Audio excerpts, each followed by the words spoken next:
দেশে এপ্রিল ও মে মাস জুড়েই থাকবে তাপপ্রবাহ। তাপমাত্রা উঠতে পারে 43 ডিগ্রি সেলসিয়াস পর্যন্ত, এমন তথ্য দিয়েছে আবহাওয়া অধিদপ্তর। আবহাওয়াবিদদের ধারণা, ইতিহাসের উষ্ণতম বছর হতে যাচ্ছে 2024 সাল।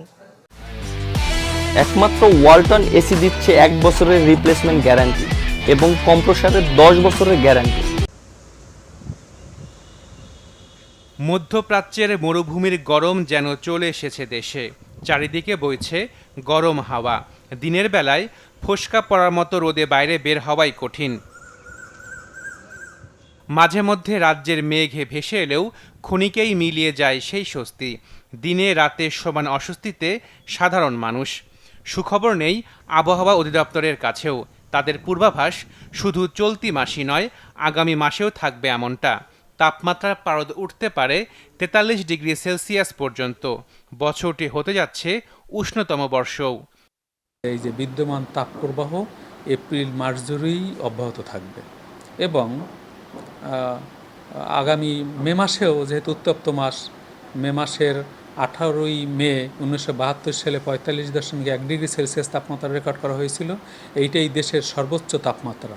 সুতরাং মে মাস উত্তপ্ত মাস।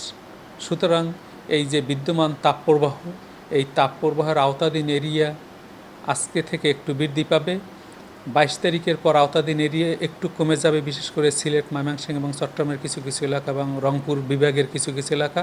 কিন্তু বিদ্যমান যে তাপপ্রবাহ, তার তেমন একটা ব্যত্যয় ঘটবে না। সে পূর্ণ মাত্রার শক্তি নিয়ে এপ্রিল জুড়েই অব্যাহত থাকবে এবং মে মাসেও এই তাপপ্রবাহ থাকবে। এই এপ্রিল মাসের তাপমাত্রা 42 থেকে 43 ডিগ্রি সেলসিয়াসের মধ্যে ওঠানামা করতে পারে সর্বোচ্চ, তবে +- 1 ডিগ্রি যে কোনো জায়গায় হতে পারে। বিশ্বের আবহাওয়াবিদ এবং জলবায়ুবিদরা বিদ্যমান এই পরিবর্তিত প্রেক্ষাপট নিয়ে খুব চ্যালেঞ্জের মধ্যে আছে এবং আমরা আশা করি এই 2024 সাল উত্তপ্ত বছর হতে যাচ্ছে। চুয়াডাঙ্গা ও তার পার্শ্ববর্তী জেলায় দেশের সর্বোচ্চ তাপমাত্রা থাকছে। চুয়াডাঙ্গা হলো গেটওয়ে অফ ওয়েস্টার্লি উইন্ড। আমাদের চুয়াডাঙ্গা এমন একটা জায়গা, তার পশ্চিমে ওয়েস্ট বেঙ্গল, তার পিছনে বিহার, তারপর উত্তরপ্রদেশ, মধ্যপ্রদেশ, দিল্লি। এইসব এলাকা সবসময় বাংলাদেশের যে তাপমাত্রা একটু বেশি থাকে। সুতরাং ওই এলাকার তাপমাত্রা একটু উত্তপ্ত বাংলাদেশের চেয়ে। সেই জন্য তাপমাত্রার বৈশিষ্ট্য হলো অতি তাপমাত্রা থেকে নিম্ন তাপমাত্রার দিকে ধাবিত হওয়া। সুতরাং উত্তর পশ্চিম দিক থেকে যে বাতাস বাংলাদেশে প্রবেশ করে, বিশেষ করে রাজশাহী, রংপুর, চুয়াডাঙ্গা, সাতক্ষীরা, যশোর, এইসব অঞ্চল দিয়ে বাংলাদেশে প্রবেশ করে। তো বাংলাদেশের অভ্যন্তরীণ তাপমাত্রা এমনিতেই বেশি আছে। সুতরাং পশ্চিম দিকের লু হাওয়া যখন বাংলাদেশের চুয়াডাঙ্গায় প্রবেশ করে, তখন অভ্যন্তরীণ তাপমাত্রা এবং এই লু হাওয়ার সংমিশ্রণে চুয়াডাঙ্গার তাপমাত্রা এবং তার পার্শ্ববর্তী সাতক্ষীরা, কুষ্টিয়া, নওগাঁ, পাবনা, রাজশাহী, এইসব অঞ্চলের তাপমাত্রার একটু ঊর্ধ্বগতি থাকে সবসময়।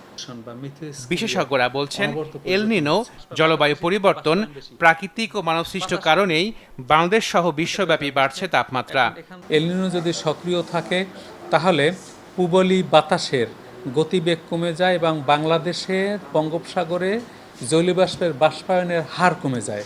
জলীয়বাষ্পের বাষ্পায়নের হার কমে গেলে আপনার বাতাসের জলীয়বাষ্পের পরিমাণ কমে যায়, মেঘমালা তৈরির প্রবণতা কমে যায়, বৃষ্টিপাত হওয়ার প্রবণতাও কমে যায়। যদি আকাশে মেঘ না থাকে, তাহলে সূর্যের উজ্জ্বল কিরণকাল বৃদ্ধি পায়। ফলে গ্লোবাল ওয়ার্মিং এবং জলবায়ু আবহাওয়াগত যেসব নিয়ামক আছে, তার সাথে যদি আমরা সম্পর্কিত করি, তাহলে বৃষ্টিপাত কমে যাওয়ার কারণে, এল নিনো সক্রিয় থাকার কারণে তাপমাত্রার ঊর্ধ্বগতিকে নির্দেশ করে। পাশাপাশি আমাদের ঊর্ধ্ব আকাশে একটি উচ্চচাপ বলয় রয়েছে।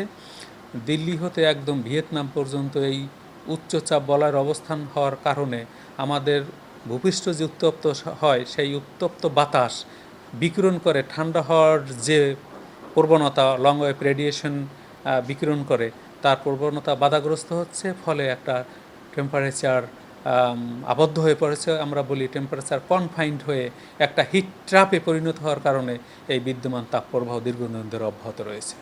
এই মে মাস পর্যন্ত এল নিনো সক্রিয় থাকবে, তারপর আস্তে আস্তে নিষ্ক্রিয়র দিকে চলে যাবে।